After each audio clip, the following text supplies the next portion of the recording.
Hello everyone, we are from Group 5. We are going to present the material about memahami teknik dan metode dalam pembelajaran bahasa.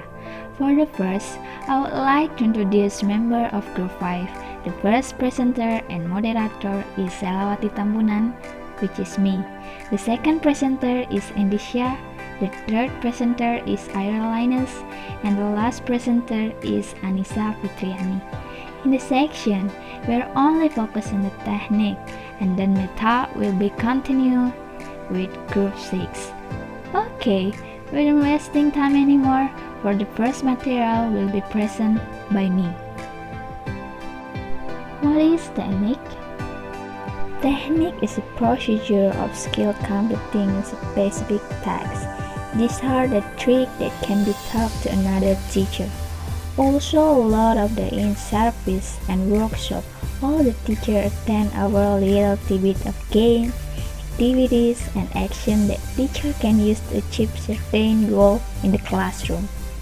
The procedural variation of method is a technique. Technique encompasses the personal style of the teacher in carrying out specific steps of the teaching process. Through technique, teachers are able to develop, create, and implement using different way the procedure method of teaching. And this is some example of technique in the teaching process. Number 1 is repeat and rephrase.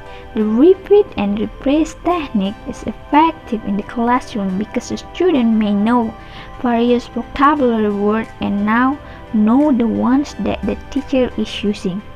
By using this technique, the teacher exposes the student to know vocabulary that can be associated with the ought to inquire of meaning.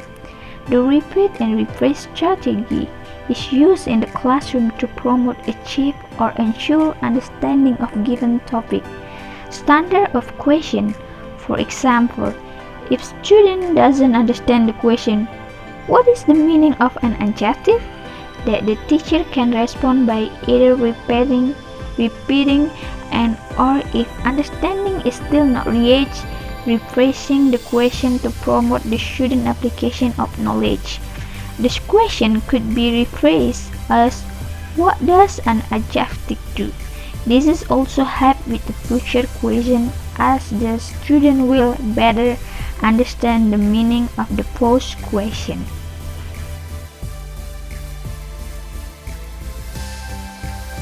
Next, I would like to explain about the music and jazz jam activities. Music and jazz activities are effective in the classroom because it is easy for music to get stuck in one's head. The music and jazz activities can be used during memorization activities as a means of participation to learn new words or short concepts. Remembering lists, rules, and the like, this is a fantastic way to memorize the alphabet, periodic table, states, countries, etc. The expected outcome is that students will more easily remember large amounts of important information. Students will be involved in the introduction of new material in a fun and interesting way. Next, visual aids, realia, maps, pictures, multimedia. Visual aids and the like are effective in that they can provide students with a better grasp of the concept than any other word. This is the object that matches the word. No matter what level the student is, they can understand the relationship between the two and easily grasp the new word or concept. It is easy for a language class to become dull with repetition and writing, but by implementing the use of various visual and audio aids, the class can remain focused but also entertained. Here we can see the benefits of visual aids. First is help students understand and remember concepts more easily.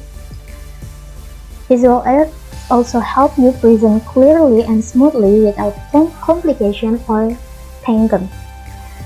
Second is reduce teacher talking time. Visual aids allow you to explain the meaning behind various vocabulary and structures without explanation. And the last is makes the class more dynamic and fun. Well, now I would like to explain a next technique, that is cooperative groups peer coaching and pre-instruction activities. The first is cooperative groups peer coaching. This technique optimizes personalized student learning time, as each student can get personalized attention, even if it's not given by the teacher. This is also helpful when the teacher is not supposed to be the focus of activities, and instead can move from the table to table and helps as needed. It creates a community setting and gets students into helping each other and learning from each other. And the second is pre-instruction activities.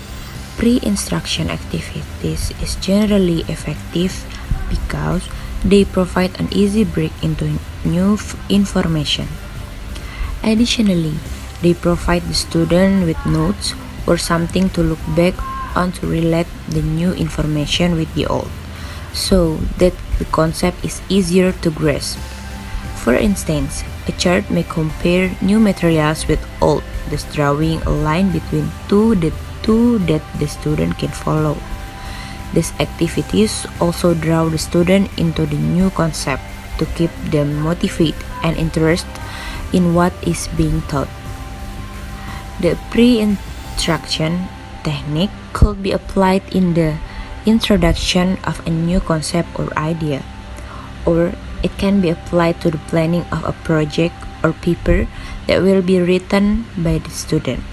Additionally, the teacher can use the technique to give instruction or notes on a topic that the student will later research and or develop. Thank you. Hello, I'm Annisa Fitriani and I will continue the explanation from Ira about some technique in teaching language. The other technique is listening game technique. This is one of technique that can be applied when teaching a language. The example of this technique is Simon Says game and Whisper game. This technique has several benefits. The first is students can gain a new vocabulary. When we use this technique in teaching and learning activities, we automatically say a lot of words, and maybe some of the words that we say are the first words that students hear, or they are unfamiliar with that words, so they can gain a new vocabulary with this technique. The second benefit is this technique can also make students learn to make a simple sentence construction spontaneously. For the example is when we do the Simon Says game, if the students who becomes a Simon or the commander says, Simon says make a short sentence about your family or friends, then the other students must make a short sentence about their family or friends spontaneously. And yes, this technique required them to make sentence which is ordered by the commander spontaneously. And the third benefit is this technique can develop students' listening skill.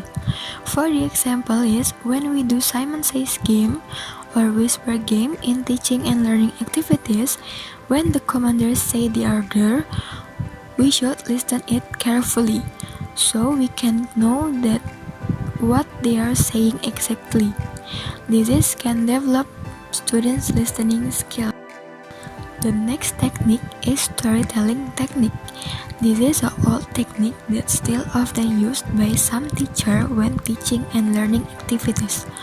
Storytelling is the interactive art of using words and action to reveal the elements and images of a story while encouraging the listener's imagination.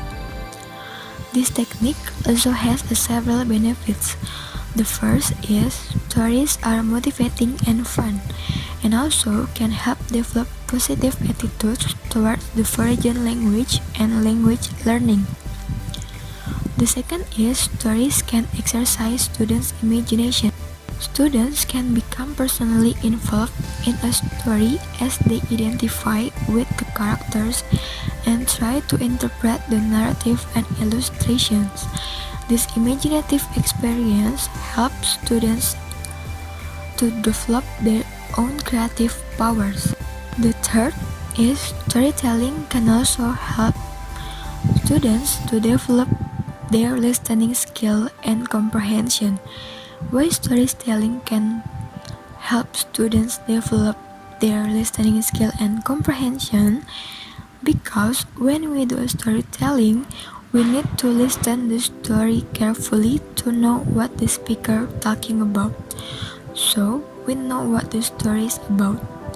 And the last is this technique also give and introduce students to a new vocabulary. Like the previous technique, this technique also gives students new vocabulary because when we do storytelling, maybe we use unfamiliar words or vocab for students, so they can gain a new vocab. That's all the explanation about technique learning that we can give.